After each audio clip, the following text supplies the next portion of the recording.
Buenos días, bienvenidos. Estamos empezando nuestro tiempo devocional en esta mañana. El día de hoy estamos en nuestro devocional número 79 basado en el libro de los Salmos. El día de hoy estaremos revisando el devocional que lleva como título Oración en tiempo de aflicción nacional. Oración en tiempo de aflicción nacional. Y estaremos leyendo el Salmo número 79 que va a servir como lectura para nuestro tiempo devocional. Vamos a leer en nuestras Biblias entonces el Salmo 79 que dice: Oh Dios, vinieron las naciones a tu heredad, han profanado tu santo templo, redujeron a Jerusalén a escombros, dieron los cuerpos de tus siervos por comida a las aves de los cielos, la carne de tus santos a las bestias de la tierra, derramaron su sangre como agua y no hubo quien los enterrase. Somos afrentados de nuestros vecinos, escarnecidos y burlados de los que están en nuestros alrededores. ¿Hasta cuándo, oh Jehová, estarás airado para siempre? ¿Arderá como fuego tu celo? Derrama tu ira sobre las naciones que no te conocen y sobre los reinos que no invocan tu nombre, porque han consumido a Jacob y su morada han asolado. No recuerdes contra nosotros las iniquidades de nuestros antepasados. Vengan pronto tus misericordias a encontrarnos, porque estamos muy abatidos. Ayúdanos, oh Dios, de nuestra salvación, por la gloria de tu nombre, y líbranos y perdona nuestros pecados por amor de tu nombre, porque dirán las gentes: ¿dónde está su Dios? Sea notoria en las gentes delante de nuestros ojos la venganza de la sangre de tus siervos que fue derramada. Llegue delante de ti el gemido de los presos, conforme a la grandeza de tu brazo, preserva a los sentenciados a muerte, y devuelve a nuestros vecinos en su seno 7 tantos de su infamia con que te han deshonrado, oh Jehová. Y nosotros, pueblo tuyo y ovejas de tu prado, te alabaremos para siempre. De generación en generación cantaremos tus alabanzas. Bien, es en este salmo donde vemos un lamento de la comunidad que fue escrito en respuesta a un ataque a la ciudad de Jerusalén y al saqueo del santo templo.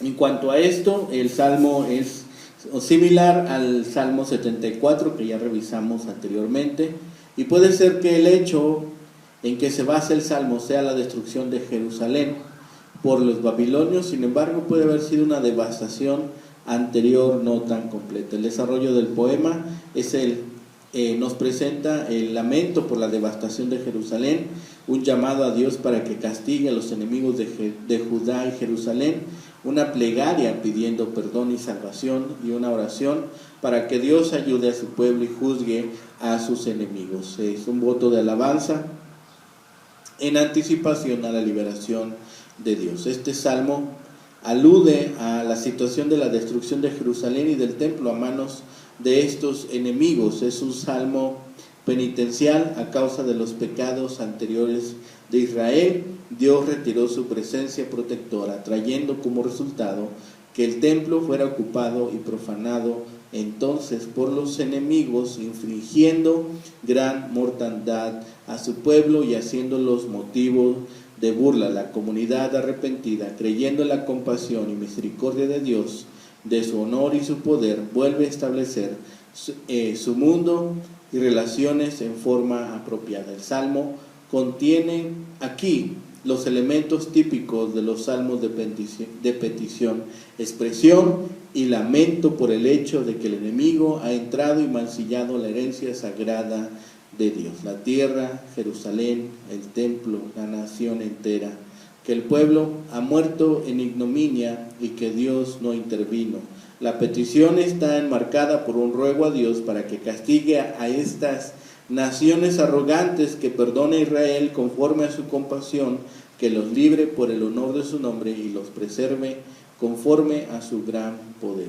El pueblo concluye prometiendo alabanza eterna. Este salmo es similar al Salmo 74, como hemos dicho, y este Salmo 79 nos muestra este lamento colectivo que implora a Dios justicia en medio de una crisis de graves proporciones históricas. El salmista reacciona ante una realidad llena de desesperación y angustia, clama al Señor con todas sus fuerzas, pues no solo es el poeta que articula los dolores y las frustraciones del pueblo, sino el adorador que participa y siente la crisis de su comunidad. Este poema es entonces una queja delante de Dios en los primeros versículos. La primera sección del poema presenta al pueblo dirigiéndose a Dios en una oración de súplica colectiva. La comunidad expone lo que las naciones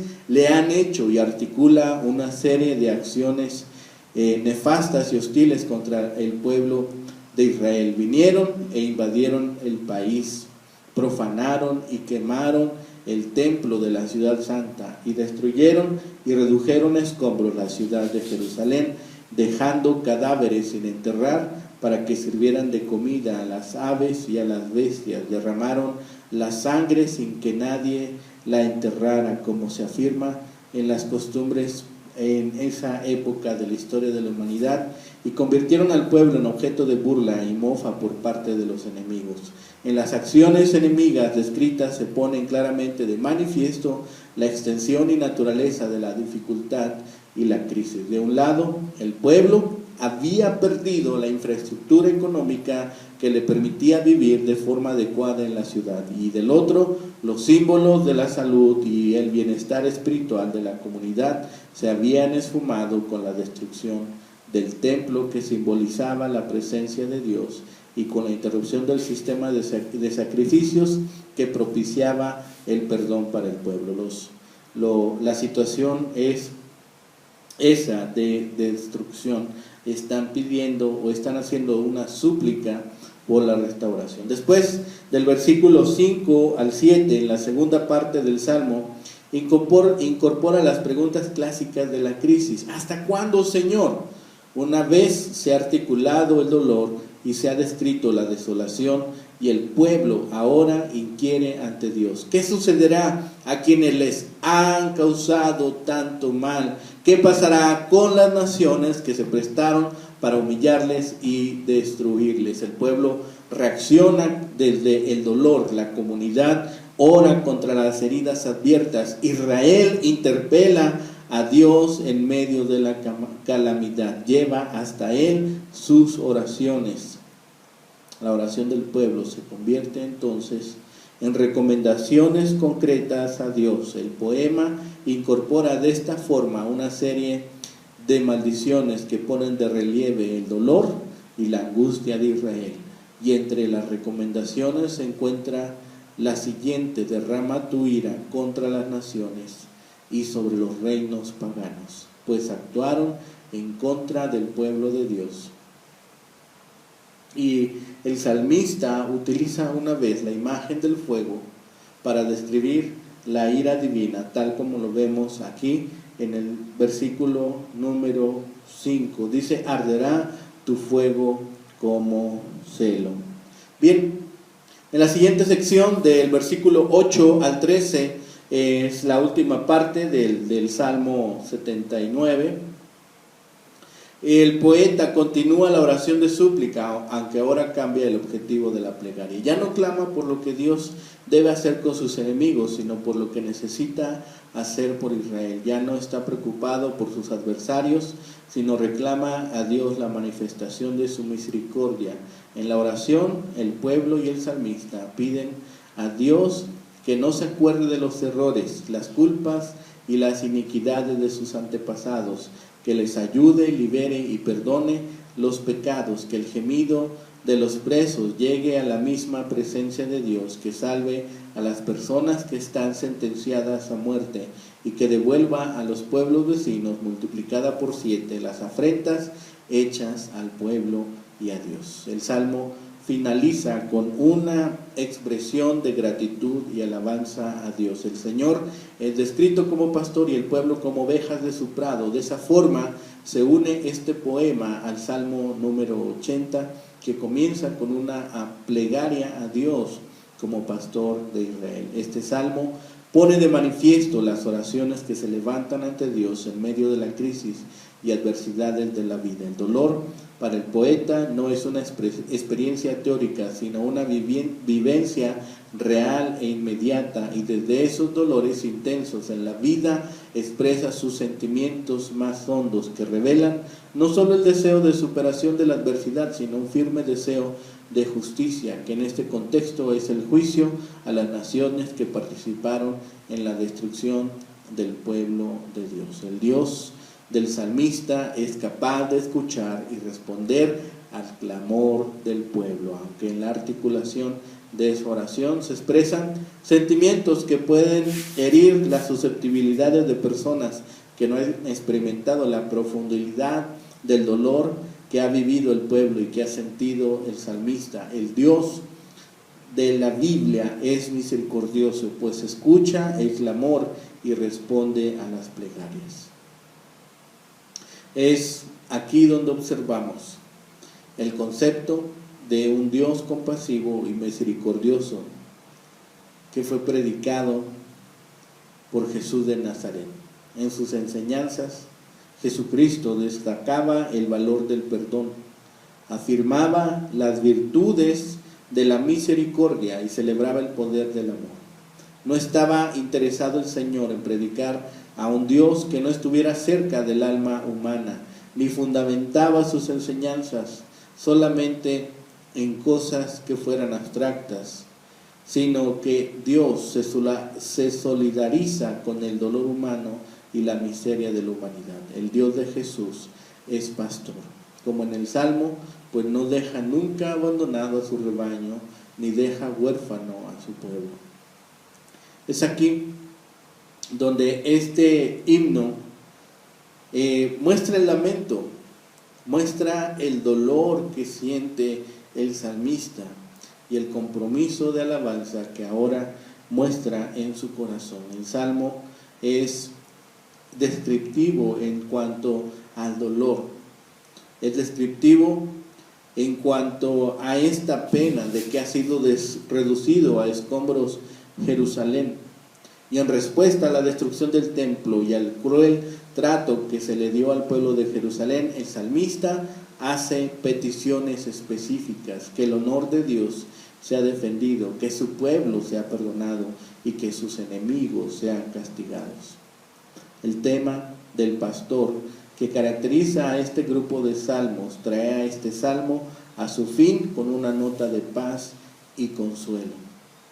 La mención de las maldades de nuestros antepasados que se hace en el versículo 8 vincula este salmo justamente con el Salmo 78. Los fieles de Israel sabían que los desastres que golpearon a Jerusalén se debieron a los pecados de Israel, pero los babilonios pensaban que se debieron a la debilidad del Dios de Israel. Los débiles de fe que habían entre los israelitas pensaron que Dios los había echado de su presencia para siempre por los pecados que habían cometido. Esas dos interpretaciones falsas se podían corregir de una sola vez si Dios derribaba a Babilonia y a sus aliados y restauraba a su pueblo. Por lo tanto, el salmista ora con estas palabras: derrama tu ira sobre las naciones. Cuando esto se haga, se hará justicia, se demostrará el poder de Dios y el amor por su pueblo será reafirmado.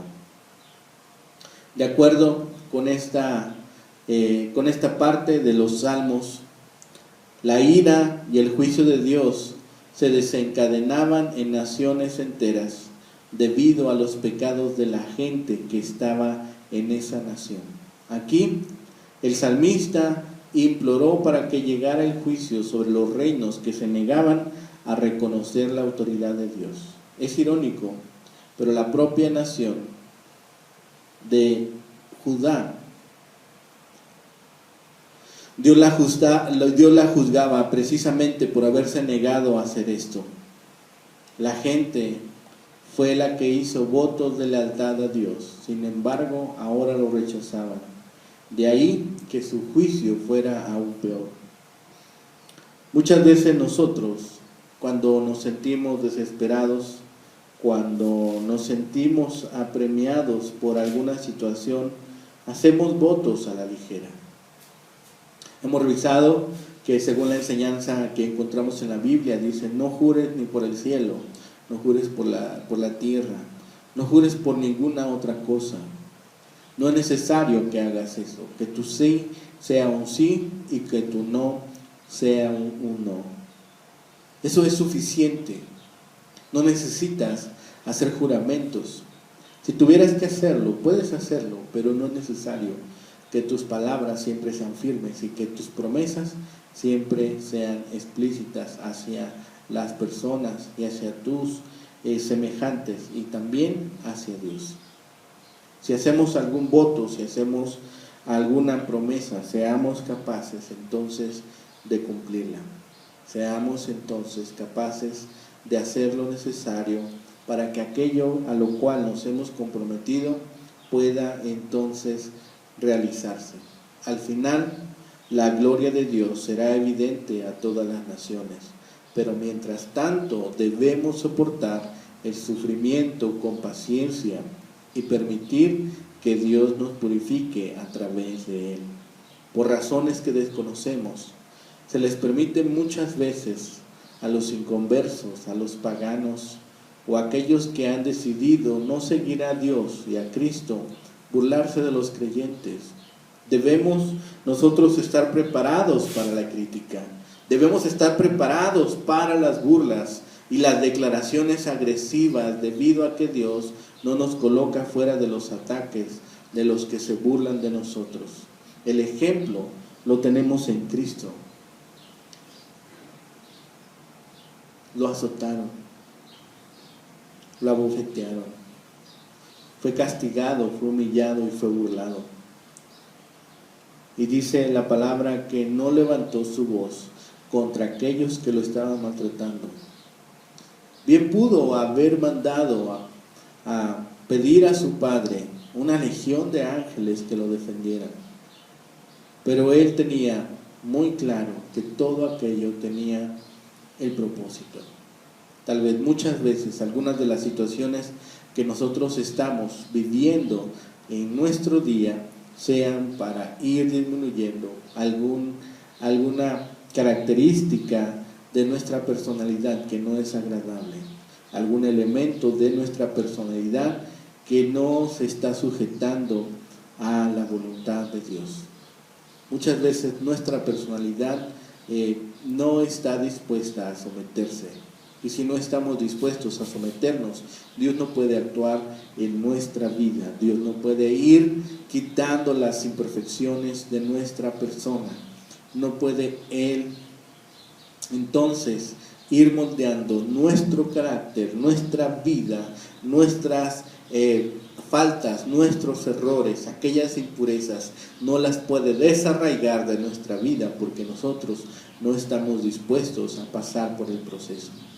Hay muchas cosas que Dios puede hacer en nuestra vida y que pueden ser de bendición, pero si nosotros no permitimos que Dios actúe activamente en nuestra vida, entonces no vamos a ser de bendición para nosotros, primeramente, ni para los que están a nuestro alrededor. Si no tenemos amor para con Dios, no podremos tener amor para con nuestros semejantes. Estemos orando pues hoy en este día y que no estemos lamentando solamente aquellas cosas que hemos perdido, aquellas cosas que Dios ha tocado en nuestra vida, sino que estemos contentos por lo que Dios hace cada día y por las acciones que hace y emprende por nuestro bien. En todo tiempo el Señor se está comunicando, en todo tiempo nuestro Señor está trayendo a nosotros bendiciones. Al final del Salmo, en el versículo 13 dice: y nosotros, pueblo tuyo, ovejas de tu prado, te alabaremos para siempre, de generación en generación cantaremos tus alabanzas. Estemos hoy dispuestos a cantar alabanzas, estemos hoy dispuestos a entonar himnos y cánticos espirituales que nos lleven a esa comunión que permitan a nosotros tener la actitud correcta y tener los pensamientos adecuados para poder alabar y rendir adoración que sea correcta a nuestro Dios. Busquemos cánticos, si no conocemos alguno, busquemos algún cántico que alabe a Dios, que alabe su grandeza, que alabe su divinidad, su majestad, su poderío. Y estemos entonces cantando y alabando también a nuestro buen Padre Dios por medio de la adoración y la alabanza diaria. Que esa sea nuestra oración hoy en este día y que podamos entonar alabanzas y cánticos e himnos a nuestro buen Padre Dios por todas las acciones que hace en nuestra vida. Que el Señor les bendiga, que tengan un excelente día.